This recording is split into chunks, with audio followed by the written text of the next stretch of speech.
12 దుర్దినములు రాకముందే ఇప్పుడు వీటి యందు నాకు సంతోషము లేదని నీవు చెప్పు. సంవత్సరములు రాకముందే, తేజస్సునకు సూర్యచంద్ర నక్షత్రములకు చీకటి కమ్మకముందే, వాన వెలసిన తరువాత మేఘములు మరలా రాకముందే, నీ బాల్య దినముల యందే నీ సృష్టికర్తను స్మరణకు తెచ్చుకొనుము.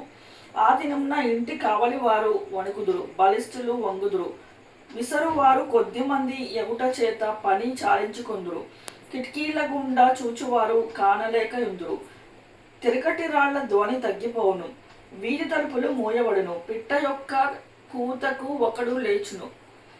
సంగీతమును చేయు స్త్రీలు, నాదము చేయు వారందరూ నిశ్శబ్దముగా ఉంచబడుదురు. ఎత్తు చోటులకు భయపడుదురు, మార్గముల యందు భయంకరమైనవి కనపడును. బాదము వృక్షము పువ్వులు పూయును, మిడత బరువుగా ఉండును, బుడ్డ బడుసరకాయ పగులును. ఏలైనగా ఒకడు నిత్యమైన ఉనికి పట్టునకు పోవుచున్నాడు, వాని నిమిత్తము ప్రలాపించువారు వీధులలో తిరుగుదురు. వెండి త్రాడు విడిపోవును, బంగారు గిన్నె పగిలిపోవును, దార యొద్ద కుండ పగిలిపోవును, బావి యొద్ద చక్రము పడిపోవును.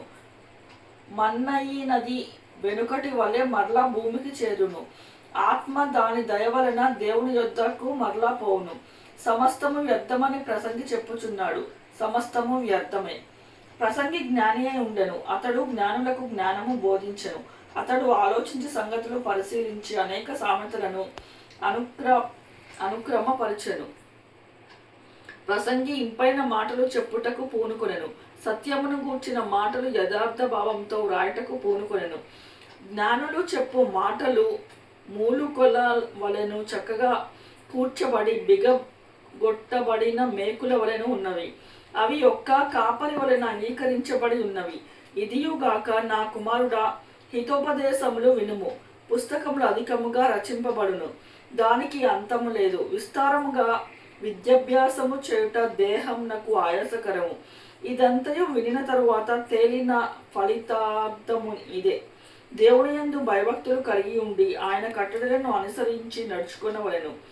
మానవ కోటికి ఇదియే విధి. గూఢమైన ప్రతి అంశమును గూర్చి దేవుడు విమర్శ చేయనప్పుడు అది ప్రతిక్రియను అది మంచిదే, కానీ చెడ్డదే గాని తీర్పులోనికి తెచ్చును.